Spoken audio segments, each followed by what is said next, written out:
There are 3 things you don't do if you value the peace of Nero Wolfe's brownstone. 1. Interrupt him while he's among the orchids. 2. Raise your voice within earshot of his chair. 3rd, tamper with Fritz Brenner's kitchen output. The last one may not carry the same dramatic weight as barging into the plant rooms, but I've learned that to Wolfe, a kitchen affront comes dangerously close to sacrilege. Which is why I knew from the first whiff that something was wrong. It was a Tuesday, mid-afternoon, which meant I was supposed to be wrapping up a stack of correspondence Wolfe had dictated in his usual rumbling monotone before retiring upstairs. Fritz had a soup on. Lentil, with enough garlic and bay leaf to keep a battalion fortified. I'd been thinking about dinner, which is one of the few things around here worth thinking about when Wolfe has locked himself in with the orchids. Then came the knock. Not the kind of nervous, half-apologetic tap we usually get from would-be clients, nor the brisk rap of Inspector Kramer ready to bark his lungs out. This was hesitant, uneven, like the knuckles couldn't decide whether they belonged. I opened the door to find a woman in her late 30s, though her eyes had the tired glaze of someone who'd seen enough years packed into half the time. She wore a plain navy coat and held a folded square of linen like it was both her ticket and a chain. "Mr. Wolfe," she said, or rather exhaled, as if the name were both an answer and a plea. I told her the obvious. Wolfe was upstairs, communing with his orchids, and wouldn't emerge until 6. She nodded, but she didn't leave. Instead, she lifted the linen square. It was damp, and when she unfolded it, I saw it was a napkin, our napkin, embroidered with Fritz's initials at the corner, and on it, faint but visible, were smudges of tears. "I was told," she whispered, "this house is where truth can be made to sit still long enough to be named. I've heard some strange lead-ins over the years, but that one tilted the meter. Normally, I'd give her the brush until Wolfe surfaced. But then something else hit me. The smell. That soup from the kitchen had gone off-key. Not ruined, not burned, but disturbed. The sort of thing Fritz would never permit. The woman looked past me, toward the hallway that led to Wolfe's office. "Please," she said, "I don't have much time. Someone put their sorrow where it didn't belong, and now I'm the one who's supposed to carry it." Well, there it was. A disruption knocking at Wolfe's sanctuary. And me, stuck in the vestibule, already calculating how many ways Wolfe would snort, grunt, and dismiss the whole affair when he came down. But I'd also learned that the more he pretended not to care, the more likely he'd already decided to take it, if only to prove himself right. So I stepped aside, let the woman in, and told her to sit tight until 6 o'clock, which gave me a couple of hours to wonder why Fritz's soup smelled faintly of grief and what in blazes we had just let into the brownstone. Fritz took one look at the woman on the red leather chair, and then at me, and the corners of his mouth did a trick that would have made a lesser man apologize for breathing. I told him we had a guest until 6 and that the soup smelled like it had a secret. That got him. He darted back to the kitchen, and I steered the woman into Wolfe's office, where the globe and the beer tray were exactly where God and Nero Wolfe intended them to be. She kept both hands on the folded napkin as if it might try to escape. "Name," I said, not unkindly. She was brittle, and brittle things either crack or cut you. "Start there." "Miriam Vale," she said. "I cook. Not at your level." A small glance toward the door Fritz had vanished through. "But I have a shop downtown. Hearth and Ladle, I gave her points for the name. And you came here because—" She hesitated the way people do when they're considering whether the truth will sound crazier than an invention. "Because someone put this—" She lifted the linen a fraction. "In with my clean delivery this morning. Wrapped in it was a card. Take this to Mr. Nero Wolfe. He understands sorrow." And I thought it was a sick joke, until noon service, when a man I don't know sat at the counter, watched me, and left without ordering. Twice. I took the napkin. Fritz's initials in the corner weren't just familiar. I'd folded that exact embroidery into more table settings than I could count.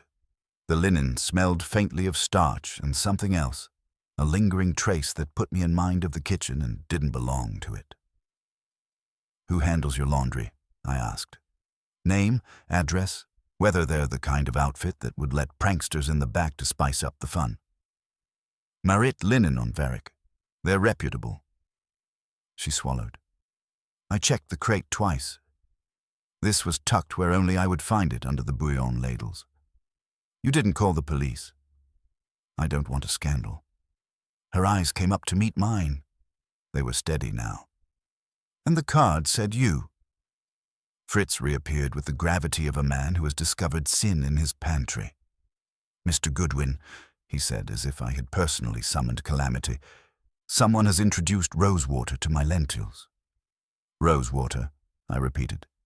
"In lentils. It is not an improvement." He snapped a towel straight along its edge, which is Fritz for a raised voice. "There is a bottle in the pantry for pastry creams. It has been moved and there are new fingerprints in the dust where it stood. I do not leave dust, therefore the prints are recent." His gaze landed on the napkin in my hand and did not move. "Also, that is mine." "Not today," I said, and told him what Miriam had told me. Fritz's jaw relaxed a notch. The front shifted to offense with a side of worry. His kitchen had been trespassed, and that was personal. At 6 on the dot, the upstairs door sighed, and Wolfe came in with his usual economy of movement, which is to say, he lowered himself into the chair and made the room seem complete again. He gave our visitor one weighted look, then the napkin, then me. I delivered a crisp 2-minute summary. He doesn't like summaries that wander or speculate unless he's the one doing the wandering and speculating. He listened with lids drooped, the way you might pretend to nap at a dull sermon while noting the congregation's coughs. When I finished, he flicked a finger toward Miriam. "Explain, Mrs. Vale, how a piece of our table linen reached you." "Miss," she said, "I don't know. That's why I'm here." "Piffle." He let it settle. "The linen departed this house by one of 3 avenues: our laundry, a theft, or consent. You have delivered it back with theatrical garnish. The garnish," his nostrils widened a fraction, "is in our soup. You were chosen as courier because you would come." "Why?" Miriam's hands tightened on her bag. "Because 2 weeks ago I refused to sell my shop." "Ah." He set his eyes on the ceiling, not to consult it, but to withhold his own. "To whom?" "A group that calls itself the Borough Collective. They've been buying small kitchens, soups, bakeries, delis. Cash now, contract tomorrow, and you wake up an employee of a brand you don't recognize. Their man was named Jerome Haff. He came in 3 times. I turned him down. The day after the last time, someone slipped a bouquet of rosemary and dried roses through the slot. No card. Yesterday a regular told me he'd heard the collective likes to persuade. So when this napkin arrived with that message, you concluded persuasion had taken up cuisine." Wolfe's mouth made a shape that wasn't a smile. "And you decided to transport this affront to me." "I didn't know where else," she said. Also, I was frightened. The man watching me, he had that patient look, like he was waiting to watch the last thing I owned become his. Wolfe let silence do 5 seconds of work. "Mr. Goodwin, 2 tasks. Telephone Mr. Panzer and ask him to place himself where he can observe our street for any lingering patients. Then call Marit Linen. Ascertain their driver's route and whether an error occurred. Tell them an error did occur and they must not repair it without our inspection." I went to the phone. Saul answered on the 2nd ring, and by the end of the 3rd sentence, he had what he needed and what he didn't need, which was reassurance. Marit put me on hold long enough to reconsider civilization. When they came back, the supervisor swore they hadn't lost so much as a napkin ring in 3 years, but agreed to send their manifest and the driver's name, one Kevin Rusk, born without the instinct to return calls promptly. I penciled it.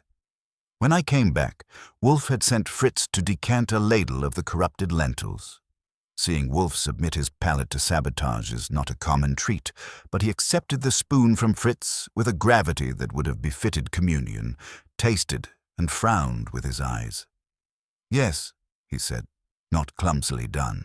2 or 3 drops, no more, enough to assert sentiment, not to ruin. Intended for message." He set the spoon down. "You are being addressed, Archie." "Me? Our house," he amended, "but specifically the interlocutor, one who will convey and be vexed by the conveying." "Very well." He looked at Miriam. "You will remain where you can be reached. Mr. Goodwin will accompany you to your shop this evening and examine your deliveries and your refuse. Fritz, until I say otherwise, no one enters your kitchen without your eyes upon them, including Theodore. And bar the pantry. If we are to be visited, let us not be hospitable." The bell rang. Not the tentative knock from earlier. This was brisk, institutional. I went and returned with a square parcel addressed in block letters to Fritz. No return.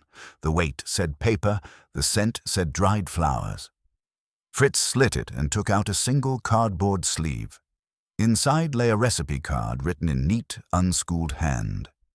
"Lentils for a heavy heart. Stir with tears."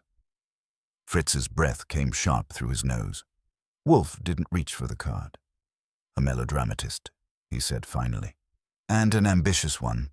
Archie, put that where the police will not mislay it when they arrive and demand to be told too late." He closed his eyes, which is not rest in his case, but pressure applied inward. "We will give our guest her escort, and this evening we will let someone think they have salted our grief to taste."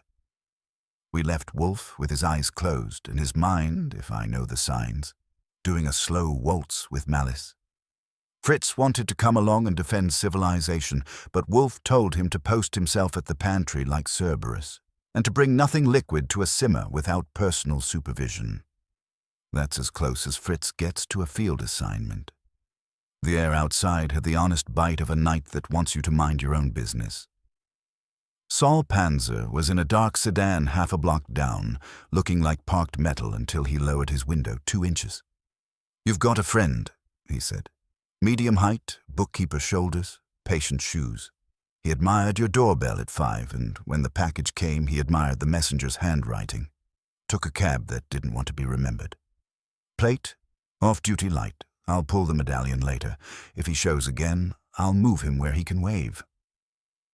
Miriam's shop, Hearth and Ladle, sat on a corner that hadn't decided whether it was still for working people or for people who liked to pay extra to pretend.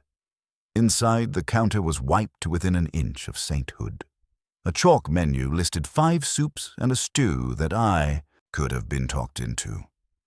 A teenager with the stance of a second baseman, apron, sleeve tattoos peeking from under a hoodie, was stacking bowls. "That's Jaime," Miriam said. "He cooks mornings. I do afternoons." Jaime gave me a look that asked if we were here to shut the place down, then decided I was decor and went back to bowls. "We close at 8, he said to Miriam. Gideon was in. He ordered a broth. Didn't drink it. "Which Gideon?" I asked. "Pike. Copper and bone." Jaime jerked his chin toward the window. Across the street, a narrow, pretty place had been redone with the kind of lighting that makes everything look like a secret. "He's been sniffing," Jaime added. "Since the collective bought him, he thinks it gives him a nose." Miriam set her bag behind the counter and unlocked the back, where the deliveries land. It was clean and modest. Walk-in, dry storage, a rack of sealed containers labeled in her neat hand. Bags of onions and carrots, a stack of flattened crates. No confetti from linen companies or calling cards from melodrama. I worked the room the way Wolfe likes it done, eyes then fingers, in a clockwise sweep so you don't lie to yourself about what you've seen. "Who else has a piece of you?" I asked, keeping it friendly. "Besides this borough collective outfit." "My landlord," she said. "Alva Navarro. She's tired of owning anything that isn't curated. She wants to sell the building while the market has its hand out. If I sell to the collective, it's easier. They sign a long lease. She gets a better price. Navarro, I said, writing. Visiting hours. She came 2 days ago with a "you deserve stability" speech. I told her I deserved quiet. Former employees? One, Miriam said, and her mouth flattened. Owen Lip, prep cook. I let him go in April when Cash began walking out the door. He told me I'd regret it. I haven't yet. Vendors, I went on. Anyone at Merritt who's chatty. Kevin Rusk drops the linens. He's quick. He calls me Miss Miriam, which is his idea of charm. There's also Anton from Green Valley Produce and Surrey at East Side Meats.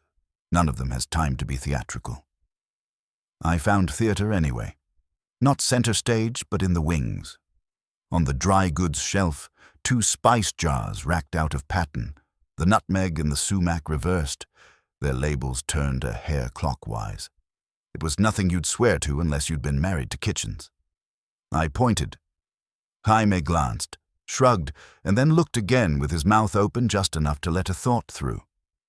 I didn't do that, he said. No one's accusing, I told him. But someone wanted someone to notice or to think they had. Miss Vale, did you touch these today? No, she said. We didn't use nutmeg.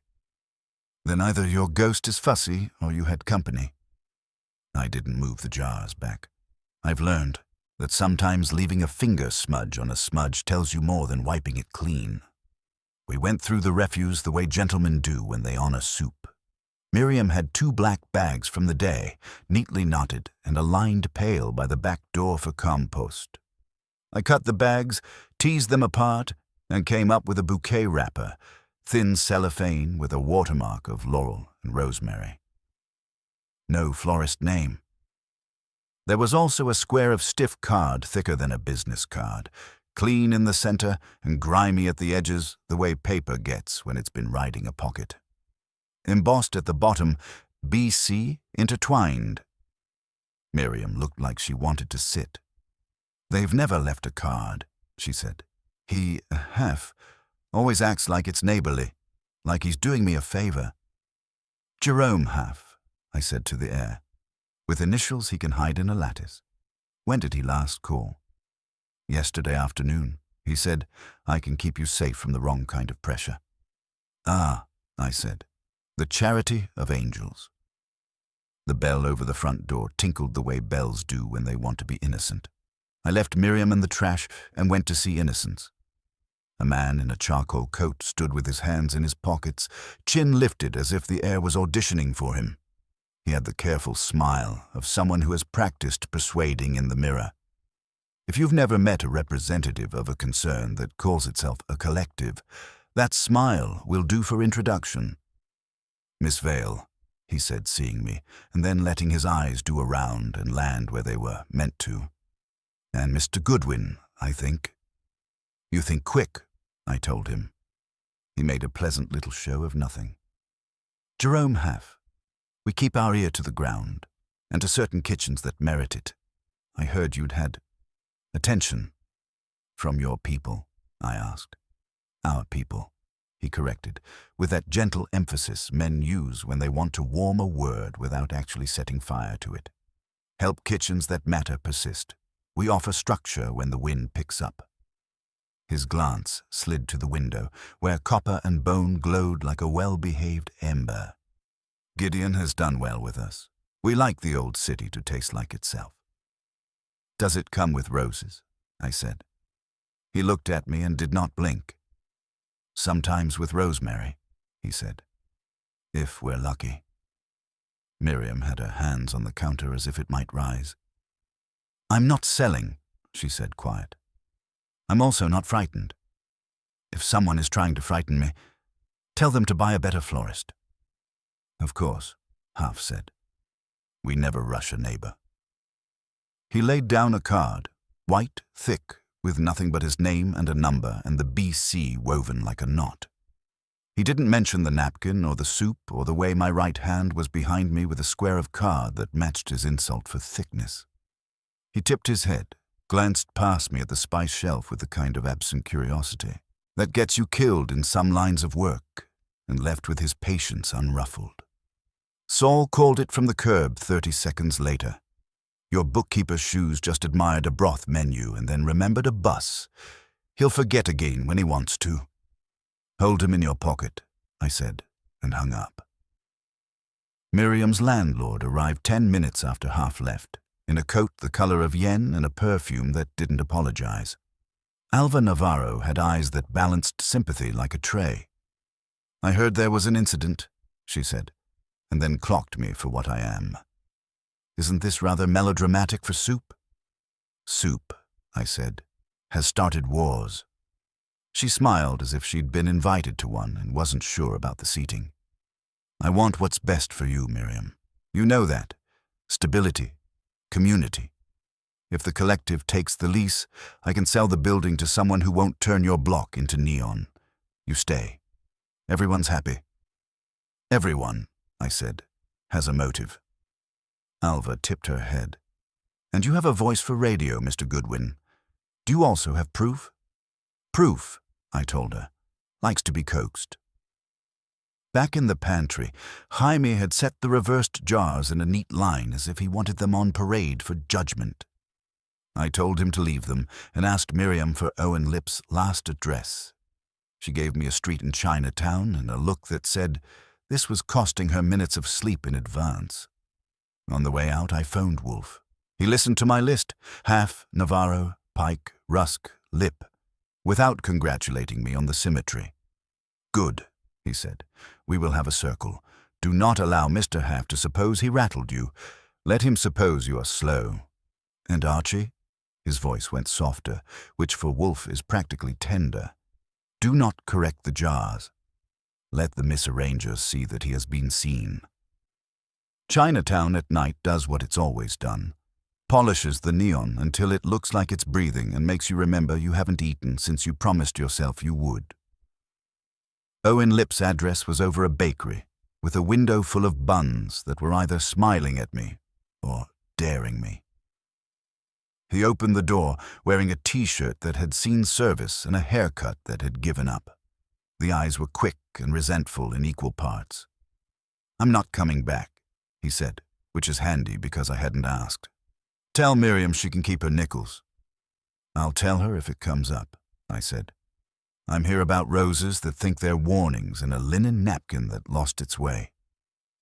He had the kind of laugh that didn't make it to the throat. She finally called the cops. Not yet. I let the hall light do its worst on my face and didn't hurry. Where are you working, Owen? Freelance, he said. Pop-ups.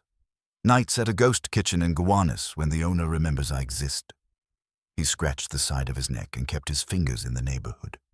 You think I'm scaring her with potpourri? I think you're angry enough to waste time on gestures, I told him, but not stupid enough to write your initials on them. That got a blink. He stepped back and let me into a room that was part mattress, part ambition. There were spice tins on a shelf, cheap brand, dented lids. The place smelled faintly of fryer oil and someone's cologne that aimed at cedar and hit the alley behind it. What do you know about the Burrow Collective? I asked. What everybody knows, he said. They show up when you're tired and say they're family. They make a chef feel like a brand and an accountant feel like God. You talk like you said yes, I said. I talk like I wasn't asked. He wandered to the window and thumbed the blind a notch higher. They don't buy prep cooks. They buy names. Miriam's got one. People stand in line for her chicken bone broth like it heals regret. His mouth twitched, and for a second I saw a kid who had wanted to belong. If she says no, they'll make her say yes. With Rosemary? I asked. Sometimes with landlords. He looked at me sideways. You think I don't hear? Navarro wants out with a bow on it. Copper and Bone got their bow last winter. Pike, I said. He sniffed today. Gideon pretends he invented soup, Owen said, and the resentment grew a spine. He used to borrow onions from Miriam. Now he sends his manager to collaborate. He made quotation marks you could have hung a side of beef from. I haven't been in her kitchen since April, Goodwin. You can check the jars. I did, I said. That's why I'm here. I tipped my head at his shelf. You always put nutmeg left of sumac and turn the labels a hair right to catch the light. He looked, then looked at me, then dropped his hand from the blind. That's kitchen superstition, he said too fast. You do things the same way, or you don't see what's changed. Then someone learned yours, I said, and left him to think about how. Merritt Linen had a night supervisor named Sherry, who'd gone past the point where customers impressed her. She showed me a clipboard that had known war and a terminal that didn't. Miriam's route ran 3 times a week. Kevin Rusk drove it. Nothing was missing, nothing late, and no one, ever in the history of woven fabric, had slipped a monogrammed napkin into a crate. Humor me, I said. Rusk's day today. Stops order. She sighed like a radiator in January and printed me a manifest with a line of dots that ended at Hearth and Ladle at 9:42 a.m., preceded by Copper and Bone at 9:11, and bracketed by 2 other shops that wouldn't know rose water from radiator fluid. Copper and Bone had a special notation. New bag, chef personal. Means? I asked. Some places give their chefs fancy aprons or towels they don't want touching mortal cloth, she said. We slap a separate tag. The driver hands it to a person who answers to their own name. She squinted at the initials. Today, the person was G. Pike. Does your driver ever stop for coffee with his friends while the universe trusts him? If he does, he buys for the crew. She clicked a key, and Rusk's ID photo appeared. Blonde, cheerful, dimples, the kind of face that gets asked to help move sofas. You can wait for him, Sherry said. He likes to be admired. I admired him 20 minutes later, when he came in with the easy bounce of a man who had never had to sneak. He saw my face and knew I wasn't a questionnaire. You from Health, he said, or from a shop that thinks I'm Cupid with a hamper. Hearth and Ladle, I said. They had a surprise in their crate. Before you tell me how impossible that is, tell me about Gideon Pike's personal bag. Kevin shrugged. Guy's got standards. Monograms. Nice linen. I hand him the bag. He signs. He tells me the city needs more professionals. You set your crate down to flirt with the espresso machine, I suggested. Not at Copper and Bone, he said. They give you espresso anyway. Class act. He saw my eyebrows and put up a palm. I didn't put anything in anyone's crate. I like my job. I have dimples. Where'd you go after Hearth and Ladle? I asked. Varick, back north, warehouse by noon. He scratched his jaw, thinking. Your lady cook. She's the one with the rosemary guy. Which guy's that? Tall, coat, nice shoes, office smile. I see him there sometimes when I drop. He stands like the floor owes him interest. Half, I said. If that's his name. It sounds like a cough. Kevin spread his hands. Look, if someone played post office with your napkin, they didn't do it in my truck. You want to check it? I want to smell it, I said. And he laughed and handed me a key fob like we were sharing a joke. The back of the van was clean enough to eat a salad on, and the crates had their straps kissed tight. There was a faint sweetness in the air that could have been detergent and could have been a memory trying to be helpful. Back on the sidewalk, I called Saul. Bookkeeper Shoes just had a meeting with Gideon Pike outside Copper and Bone, he said without hello. Envelope, nods, no hugs. Then Pike walked the envelope inside, and Shoes took a cab that wasn't in a hurry. You can sit him under a bell later, I said. I'm going to pay my respects to Gideon. Copper and Bone looked like it wanted you to remember it in 8 words. Gideon Pike came out to the host stand with a smile that had been chalked and erased and chalked again. Up close, he had the careful tan that kitchens don't give you. Mr. Goodwin, he said, I was about to call on Ms. Vale to offer support. You got there first. Support, I said, in an envelope. He kept the smile and shifted the weight of it. A consulting fee. We're coordinating a neighborhood event. The collective likes neighbors. Do the neighbors like the collective? I asked. They like paying rent, he said. And not being robbed. That's something we can all support. Like stability, I said, and curated buildings. He didn't blink at Navarro's name when I dropped it. He moved it around on his tongue to see if it tasted like trouble and decided it was a garnish. Alva's a visionary, he said. She wants what the neighborhood wants. Some of the neighborhood wants dinner, I said. Do you use rose water in your pastry cream? Our pastry chef does on occasion, he said, and now he did blink because he'd seen the corner I was walking him toward. Is Miss Vale experimenting? She's being experimented upon, I said. Tell your pastry chef to count his bottles. I left him with the smile half up and called Wolfe from the curb. He listened, and when I gave him the manifest note about Pike signing for personal linen, he grunted in the affirmative, which is as close as he comes to patting you on the head. Good, he said. The circle closes enough to begin pressure. Come home. Fritz reports a novelty. The pantry latch bears a fresh bruise, as if a key that was nearly right insisted. And someone has put a sachet of dried rosemary under my stove. He let that hang where it belonged. We will dine, and then we will educate our visitor on the difference between sentiment and trespass. Dinner that night had the air of a tribunal. Fritz served braised duck with chestnuts that should have melted indignation, but the sachet he had found under Wolfe's stove sat on the sideboard like an uninvited guest. Wolfe ate with methodical gravity, fork steady, chewing as though each bite were a point in an argument he intended to win. I've seen him attack squab with more enthusiasm. When the plates were cleared and the beer decanted, he sat back, temple of fingers in place, and let the quiet work on me first. You see the pattern, he said finally, the words heavy and certain. I see a landlord who wants to cash out, a chef who wants legitimacy, a collective that wants everything with a roof, a prep cook who wants revenge, and a linen boy with dimples who doesn't want trouble. That's a circle. Whether it makes a pattern, I spread my hands. That's your desk.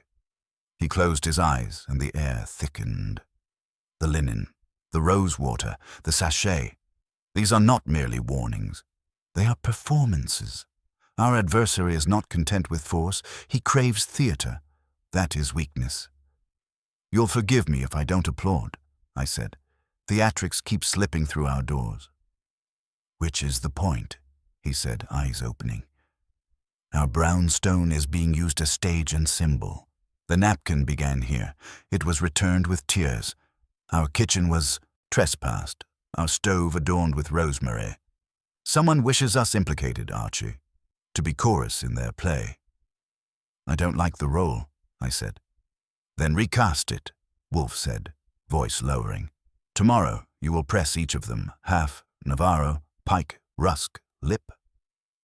Not bluntly. Observe. Let them imagine you obtuse. They will betray themselves. Fritz entered with the coffee tray, lips compressed. He set it down and muttered, I do not like actors in my kitchen.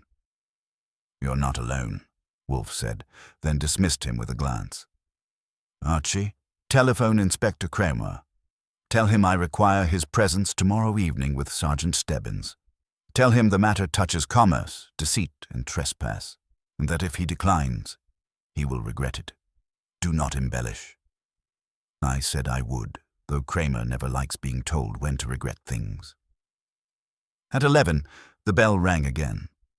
I went down, not expecting roses, and found Saul Panzer, hands in his pockets, face set to neutral. He stepped inside without asking. Your bookkeeper's shoes made another circuit, he said. Met with Owen Lip behind a noodle shop. Nothing exchanged but words. Lip left looking sick. Thanks, Saul, I said. I'll sit on Pike tomorrow, Saul said. He talks too smooth.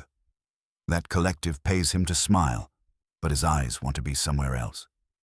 He nodded and was gone like he'd never been. The next morning, Miriam Vale phoned. Her voice was thin, stretched across fear. "Someone came in last night," she said. "The jars. Every one of them turned half an inch. Jaime swears he didn't close that way. And this morning—" She faltered. "There was a note under the register. Soup stirred with tears tastes sweeter. Signed BC, I wrote it down, told her to sit tight, and brought it to Wolfe." He frowned as though the words were a poorly balanced menu. "They are escalating," he said. "They expect us to flinch.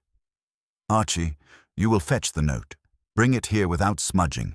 Then you will visit Miss Navarro. She has not yet been asked whether she perfumes her contracts with roses." I did as ordered. Miriam's note was on stiff stock again, the letters neat, hand-firm but unstudied, identical to the recipe card Fritz had slit from the parcel. Back at the brownstone, Wolfe bent over it with a magnifier, grunted once, and set it aside. "Same hand, theatrical, persistent. This is not half. He is too practiced to indulge sentiment. This is someone in orbit, not in command." I went to Navarro's office on Houston, where real estate dreams are sold with ferns and brushed steel. She received me an address that belonged in a magazine ad and an expression that could have sold the page. "Mr. Goodwin," she said warmly. "Is Miriam reconsidering?"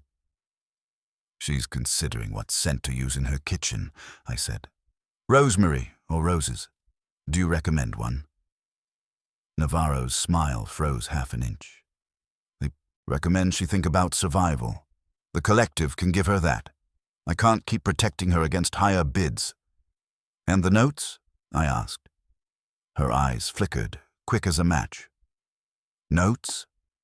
The kind that talk about soup stirred with tears," I said. She leaned back, folded her hands. "You think I'd waste time on melodrama? I want clean contracts, not poetry." "Then who does?" I asked. Her mouth tightened. "Ask Gideon Pike. He believes image sells broth." I thanked her and left. In the elevator, I phoned Wolfe. He listened, then said, "Return. The pieces are beginning to edge into place. We will invite our players soon. And Archie, do not let yourself be alone with Mr. Haff until I have spoken to him. His patience has teeth." When I reached home, Fritz met me in the hall with his jaw set. "Another sachet," he said, and held up a handkerchief. Inside it, dried rosemary again, bound with red string. "This time," he said, "it was in the drawer where I keep the ladles." That was too close, even for Wolfe, who likes intrusion only as evidence. He stared at the bundle for a long moment, then said, "So, they wish to prove mastery. Archie, tomorrow night they shall discover whose kitchen this is. Begin arranging the gathering. One by one, all of them will come, and when they leave, one of them will have no theater left." When Wolfe says arrange the gathering, he doesn't mean send embossed cards. He means Archie Goodwin spends the day making calls, leaning on courtesy where it works and bluntness where it doesn't. So I did the rounds. Miriam Vale agreed right off. Her fear had ripened into a kind of defiance.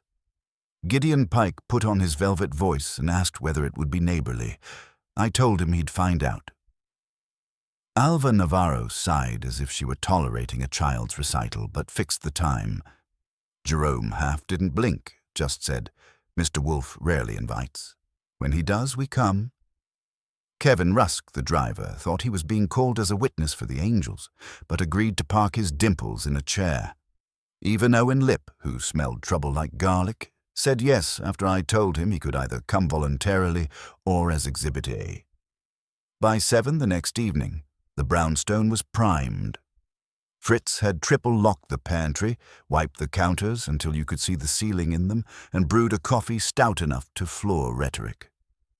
Saul Panzer was on the curb, invisible but present. Kramer and Stebbins had promised to appear, though in Kramer's voice I heard the usual complaint that Wolfe was using the police as scenery. Wolfe himself sat in the office, chair angled, lips pursed, and looked like an idol ready to receive sacrifice. The first bell rang at 6:30 sharp. Miriam came early, clutching her bag as if it were ballast. She sat where Wolfe pointed and didn't speak. At 6:45, Pike arrived in a coat that had more sheen than substance. He gave Miriam a smiley. Must have practiced, but she looked through it like window glass. Navarro followed, perfume and poise in equal measure, and took a chair without comment. Kevin Rusk came next, nervous energy spilling out of his grin.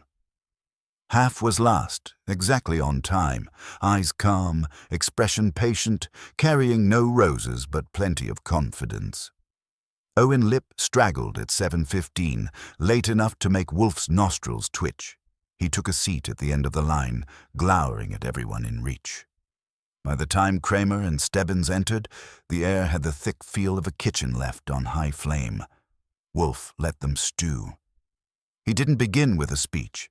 He simply stared at the sachet of rosemary on his desk as if it were dictating. Finally, he spoke. "You have all disturbed my house. This is intolerable. Worse, it is clumsy." Pike bristled first. "With respect, Mr. Wolfe, I came at your invitation. I haven't set foot in your kitchen." "No," Wolfe said. "You preferred to use linen as your instrument. Your signature at Merritt Linen for a personal bag allowed opportunity for substitution. A napkin from this house reached Miss Vale by that route." Pike's jaw set, but he didn't speak. Wolfe turned his eyes on Navarro. "You press for a sale. You drape it in benevolence. But benevolence does not sneak rosemary under stoves. You would rather a clean contract than cheap theatrics. Therefore, though guilty of avarice, you are innocent of art." Navarro's lips tightened, but she inclined her head, accepting the verdict. Wolfe moved on. "Mr. Rusk, you drive, you smile, you like your job. You do not meddle with crates, but you are careless with company. In your truck, others find opportunity." Rusk flushed red, then pale, and stared at the floor. "Owen Lip," Wolfe rumbled. "You resent Miss Vale. You practice kitchen superstitions. You turn jars half a degree. Your signature is in the pantry disturbance, but you lack the composure to compose notes, to bind sachets, to time deliveries. Your spite is blunt, not baroque." Lip opened his mouth, shut it, and looked away. Now Wolfe's gaze rested on Half. It was not loud, but it was absolute. "Mr. Half, you are patient. You speak with roses in your tone. Yet you are too smooth for these gestures. You do not play with spices. You employ others to play. The Borough Collective persuades by pressure, yes. But here, persuasion was meant to be theatre. Theatre to frighten. Theatre to unnerve. That theatre is the hand of one who envies the collective, not one who directs it." He raised a finger. "The author of these acts is Gideon Pike." Pike leapt halfway from his chair. "That's absurd. Sit," Wolfe commanded. "You fancied yourself dramatist. You borrowed linen, tampered with jars, introduced rosewater, bound sachets. You wanted Miss Vale to fear isolation, to seek safety in the collective. You sought to please your employers by delivering her folded. But in your vanity, you overplayed. You used rosemary in places no hand but yours could reach, including my stove. Only you had both motive and access through your association with Merritt and your role as local example." Kramer's cigar twitched. Stebbins shifted his feet. Miriam Vale pressed her lips together until her knuckles whitened. Pike sputtered. "You can't prove that. Anyone could—" Wolfe cut him off with a palm. "I require no further proof. The notes, the sachets, the tampering, they bear the mark of an amateur yearning for artistry. That is you, Mr. Pike. Inspector, the handwriting of the notes will confirm. So will the spice jars, and the testimony of Mr. Goodwin and Mr. Panzer regarding your meetings." Pike's face went slack, then hard. "I was protecting the neighborhood. She doesn't understand. She needs the collective." Kramer snapped his fingers. "That'll do." Stebbins. And just like that, the man with the careful tan and velvet tone was escorted out, his theatrics done. The room exhaled. Miriam sagged in her chair.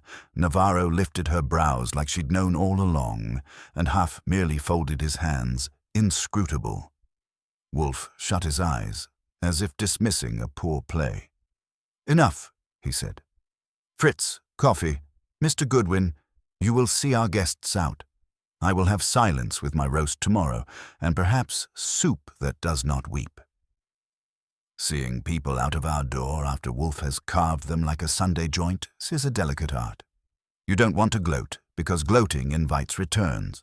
You don't want to apologize, because apologizing invites confidences.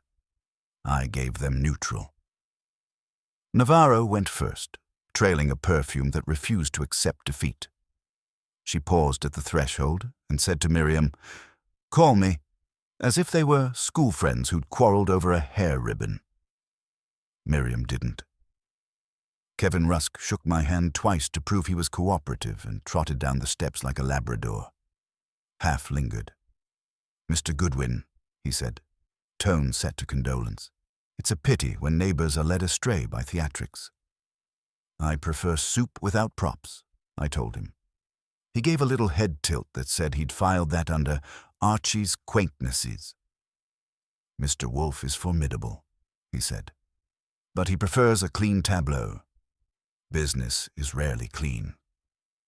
His eyes did a quick slide toward the closed office door, then away.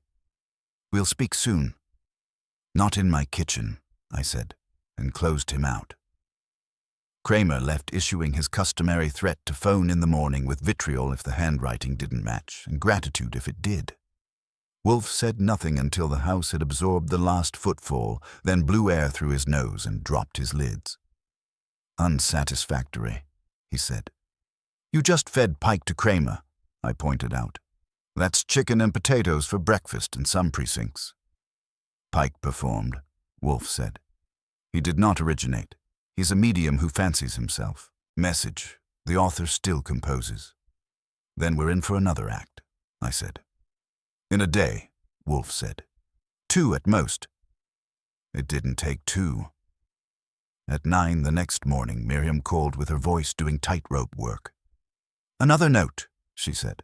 "Same card, same handwriting. Under the door.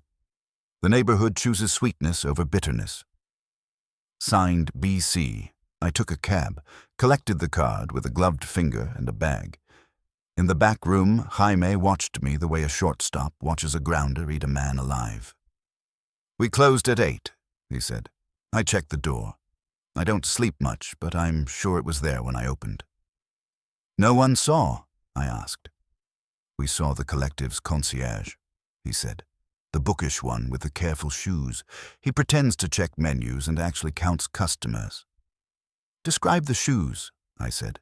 "Black, shined, the kind you buy when you want to look like numbers are your friend." Back at the brownstone, I laid the card on Wolfe's desk. He used the glass, grunted once, and put it with its engraved twin. "Same hand," he said, "but more confidence. The first expressed itself to be admired. This one to persuade. The writer believes his position has improved." "Pike's arrest would improve Half's position," I said. "He can call himself the adult in the room while playing puppet master." Wolfe flexed his fingers. "Perhaps. But the intertwined letters on the card you found in Miss Vale's refuse will help. B.C. on the lower right. Not a flourish, a printer's imprint. Find the printer." "On it," I said, and was halfway to the hall when the phone did a buzz that meant Saul Panzer. "Your bookkeeper's shoes," Saul said, "has a name. Caleb Boone. Works out of a suite on Canal that hosts 3 LLCs and a rumor about a 4th. He services both Navarro's properties and the collective's local shell. He also spent an hour at a jobber on Varick called Smythe and Son Fine Papers.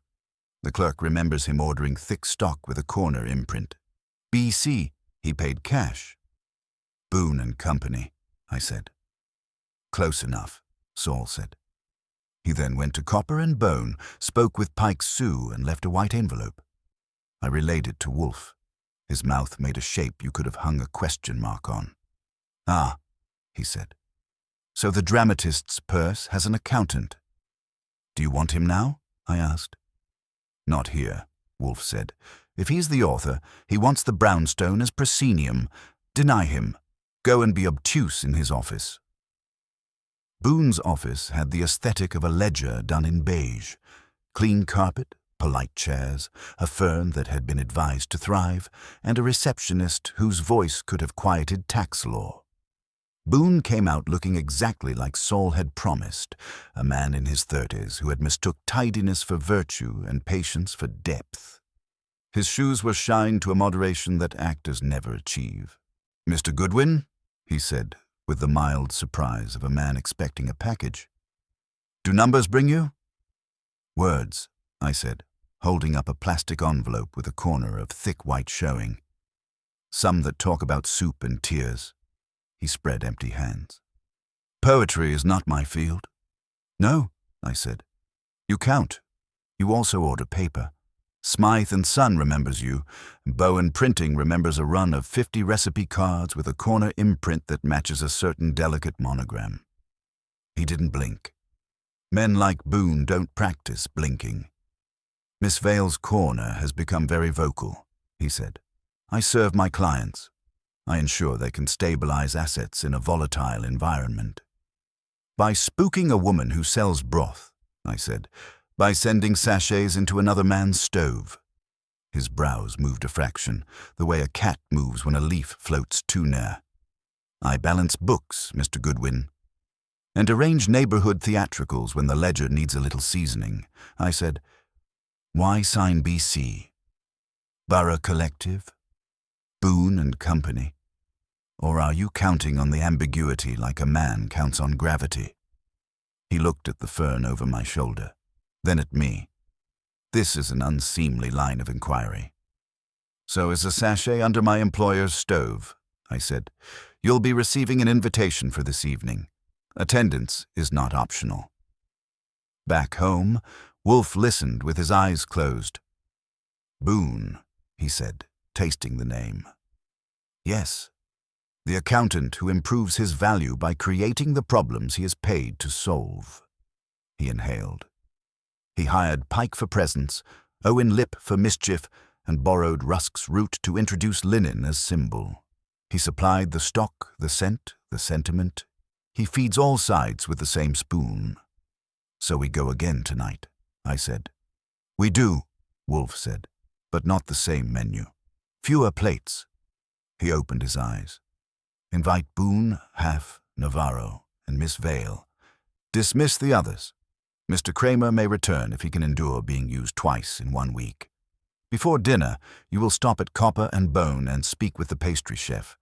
Ask whether Mr. Pike borrowed rose water. If he did, how much and when." "Because if it was after the first tampering," I began. "He cannot be author," Wolfe finished. "Only accomplice, taking instruction. Go the pastry kitchen at Copper and Bone had the quiet burn of money doing labor. A woman with forearms like marble columns wiped a piping bag and gave me the look bakers reserve for inspectors and suitors. "Rose water?" she said. "Yes. Chef Pike asked me for a vial 2 nights ago. He said it was for a neighborhood demo, 1/2 an ounce. He never asks for pastry supplies. I told him he was corrupting himself." "What about last week?" I asked. "We didn't use it," she said. "We were on citrus." "Why?" "Because someone sweetened a pot that shouldn't have been," I said, and tipped her a thanks. That would buy macaroons. On my way back, Saul phoned again. "Boone met with Navarro," he said. Short talk, long nod. He then stopped at a locksmith on Mulberry. I have a receipt in my pocket for a key blank that matches a Yale latch that looks like something in your kitchen door. "So that's the bruise," I said. "That's the bruise," Saul agreed.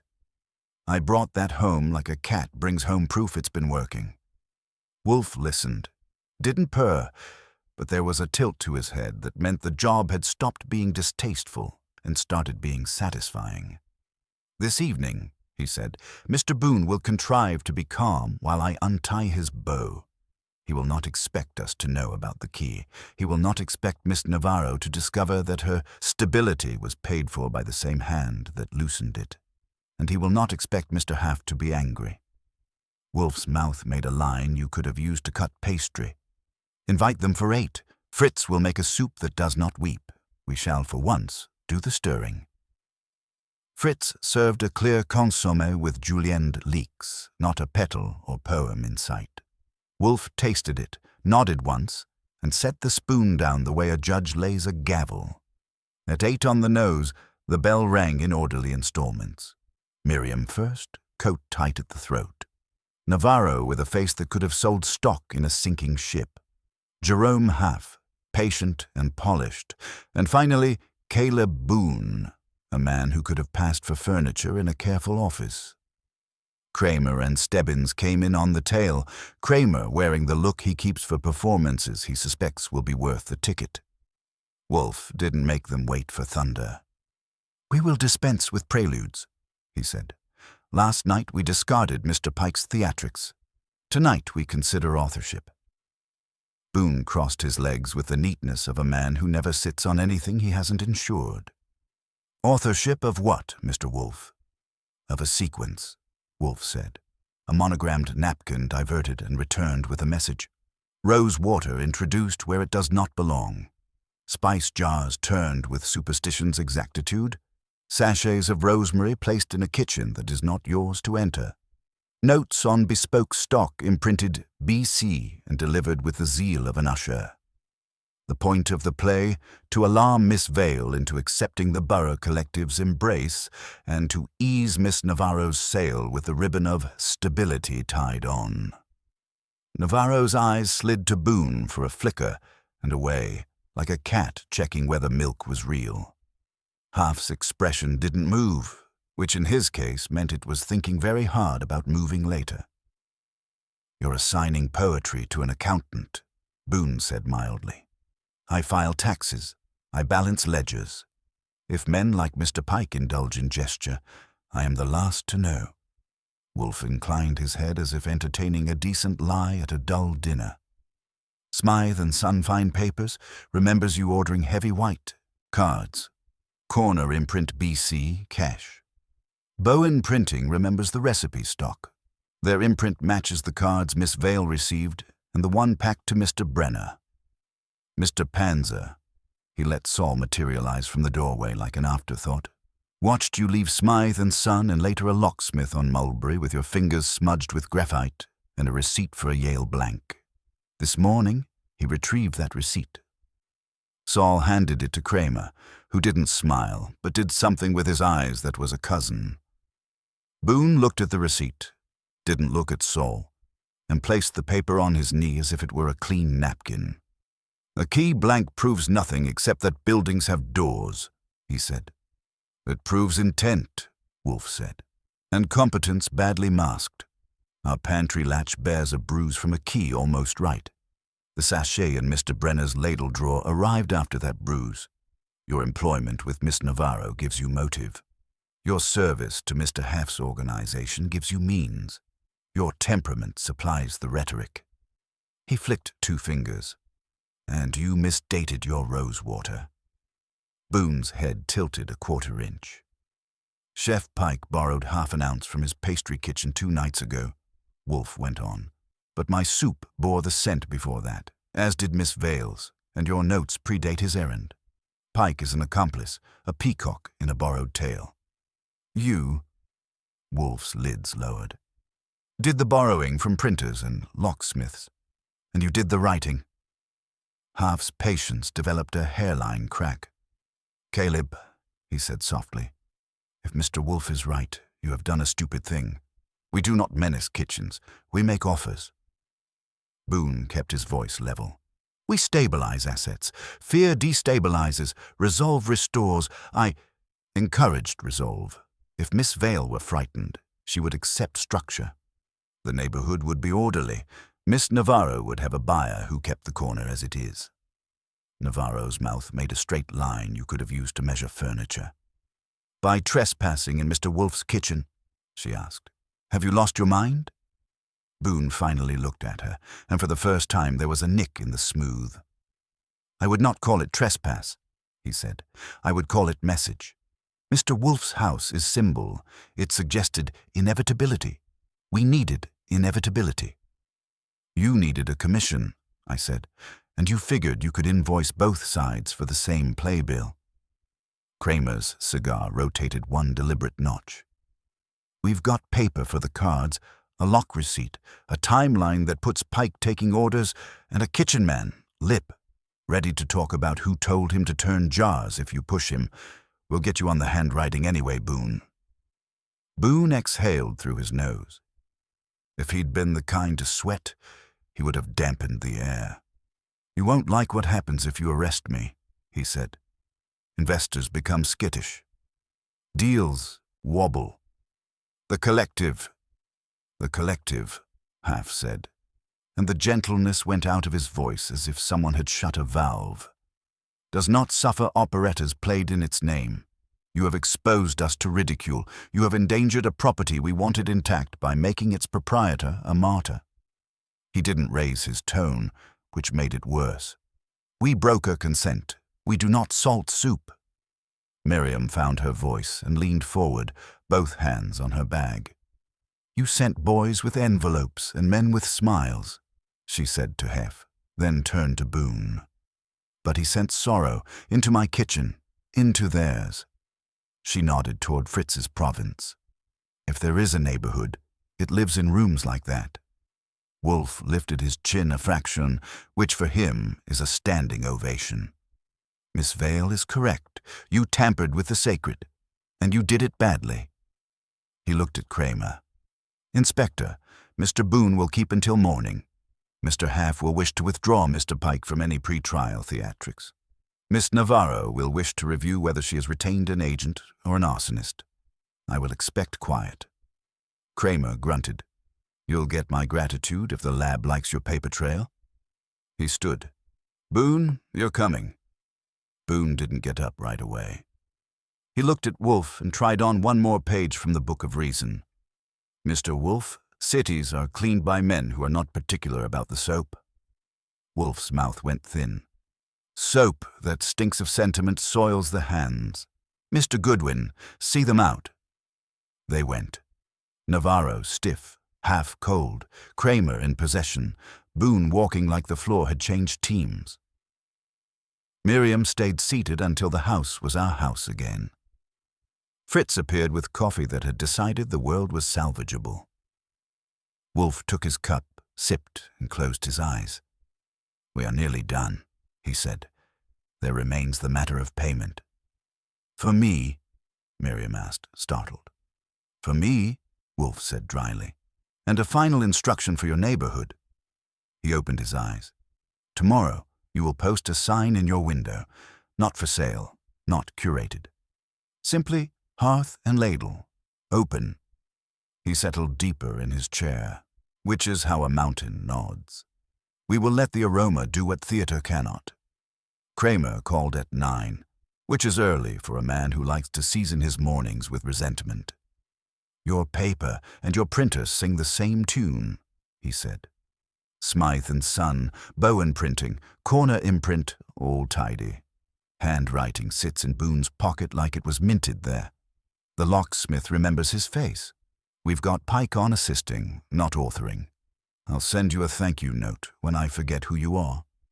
Save the stamp, I told him and hung up. Wolfe received the news with a grunt that, in our house, translates to satisfaction measured and filed. He didn't look at me. He watched his beer collect a perfect ring on the coaster and said, "Good. Now we will restore proportion." Restoring proportion meant sending me downtown with Miriam and a sign that said exactly what Wolfe had prescribed.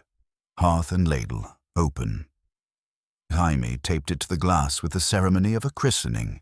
The lunch line formed like it had been waiting in the next block for the queue. Nurses, delivery guys, a woman pushing a stroller, 2 men in suits who ordered and then apologized to each other for existing. Miriam stirred and ladled and didn't look up much. When she did, it was to catch a woman's eye, who lifted a spoon and blinked fast. There it was, the only proper way tears have ever been invited to a kitchen. At 1:30, Jerome half came in without his velvet. He removed his hat, the way men do when they are about to atone or pretend to. He took a place at the counter and waited his turn like a human. When his bowl arrived, he tasted and nodded, none of it for show. Then he put an envelope on the wood and slid it to Miriam with 2 fingers. "This is for your legal fees," he said, "and for your locks." He kept his eyes on the bowl. "The collective will not pursue this corner. I have corrected a misapprehension inside our ranks." "Misapprehension," I said. That soap analogy didn't smell right. He didn't rise. "A brand cannot afford to look like a bully," he said simply. "We prefer contracts to handcuffs. Mr. Boone forgot that." Miriam didn't touch the envelope. "If you come again," she told him, "you come for soup." "I will," he said, and ate it without speaking further, which for half was a confession. Navarro phoned me from her office at 3. The voice that could have sold frost to Eskimos had taken the day off. "Tell Miriam," she said, "I'm pulling the listing. We'll negotiate a lease renewal with terms that don't make me a philanthropist, but do not make her a hostage. And she will have first refusal if I sell. I don't enjoy being made a fool." "Who does?" I said. "Bring flowers if you must. Not roses." "And not rosemary," she said, and for once we were in the same paragraph. I brought that home with the envelope half had left unobjected to. I set both on Wolfe's desk. He opened halves with 1 thumb and appreciated the number the way a banker appreciates an honest ledger. "Adequate," he said. Then he reached into a drawer and produced one of our heavy cards, the kind that makes checks behave, and wrote an invoice. It was addressed not to Miriam, but to the Borough Collective, care of Mr. Half. The description was ours alone. For restoration of quiet and removal of trash from a kitchen not your own. "You're billing the people who didn't hire you," I said. "I am billing the people who benefited by my act," he said, "and who will benefit further." He signed with a flourish that would have chastened a duke. "Take it." Half had not yet left the neighborhood. I found him outside Copper and Bone, tapping a message into a phone that probably told him what his conscience wouldn't. He read the invoice, folded it once, and met my eye. "He is exact," he said. "He's quiet," I said. "He likes to stay that way." "You'll have your check," he said. "And Mr. Goodwin, if Miss Vale ever wants capital on her own terms, send her to me directly. We can structure something that isn't a cage." "I'll tell her," I said, "after the world learns to keep out of her pantry." On the way back, I bought Fritz a new pantry latch with a personality, steel, uncompromising, and a small brass plate that said, in tiny letters, "Keep out." Fritz installed the latch and set the plate inside the drawer with the ladles, which is what passes for humor when he's feeling generous. He also hung a bundle of bay leaves by the stove with a length of kitchen twine. "For clarity," he informed me, "not sentiment." Saul checked in at 6 with the final bows. Boone arraigned, Pike out on bail with his vanity dented, Lip having supplied a statement that included 3 different synonyms for sorry, and Kevin Rusk invited to testify and reluctant to be a protagonist. "Half has started smoothing with Navarro's buyers," Saul said. "He's trying to look like the umbrella after someone else made the rain." "He can sell umbrellas until the sun goes down," I said, "as long as he's not borrowing our roof." We ate at 7. Potage Saint-Germain, green as a field pretending to be civilized. Wolfe allowed himself the ghost of a smile at the first spoonful. The brownstone had that sound again, the quiet that is not absence but deliberate presence. After coffee, he spoke without opening his eyes.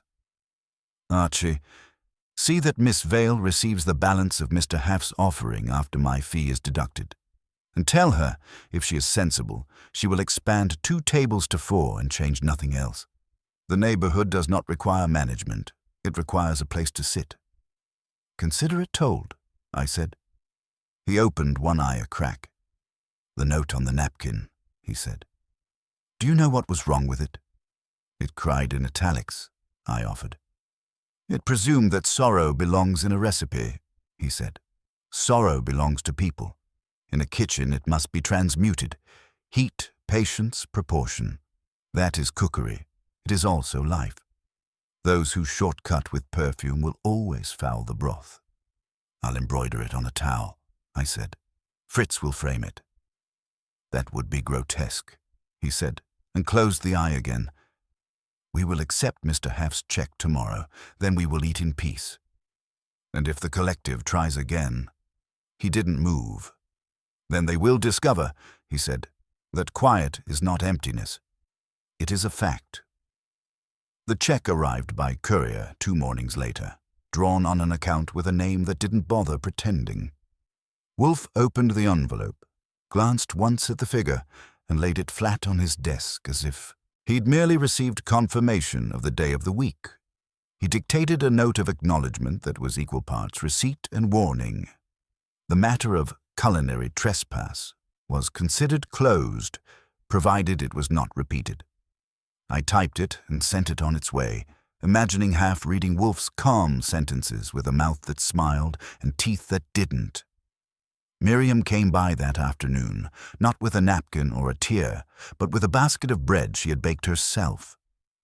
Fritz accepted it as if he were being handed an heirloom. She thanked Wolfe with words that stumbled, but Wolfe cut them short with a small wave of his hand. Miss Vale, you are not to thank me. You are to cook. Your shop is your testament. If it prospers, it will do so because you refuse to yield it to melodrama. She nodded, eyes bright, and left the bread in Fritz's custody, where it was guarded as if it were crown property. That evening, Wolfe dined with unusual contentment. The soup was thick, earthy, and resolutely unsentimental. He ate, sipped his beer, and afterward leaned back with the air of a man whose universe had been restored to order. The brownstone was quiet again, the kind of quiet that has weight, not vacancy. Archie, he said, eyes half closed, the error of Boone and his accomplices was the assumption that fear is an ingredient. It is not. Fear curdles. Order, patience, proportion. Those are ingredients. They mistook theatre for reality. They believed symbolism could supplant substance. It cannot. A kitchen is not a stage. It is a crucible. Those who do not understand that will always poison themselves before they poison others. I asked him if that went on the invoice too, but he didn't rise to the bait. He closed his eyes, breathed once through his nose, and said, "Peace, Archie, is our payment." And just like that, the matter of soup stirred with tears was settled. The brownstone reclaimed its silence, dinner returned to its rightful place, and the world outside, scented with roses, rosemary, or whatever theatre was in fashion, went on without us, which is just how Wolfe prefers it. As for me, I finished my beer, thought about Miriam's shop line out the door, and made a note to drop by soon. Not to investigate, to eat. After all, some soups deserve tears, but only the good kind.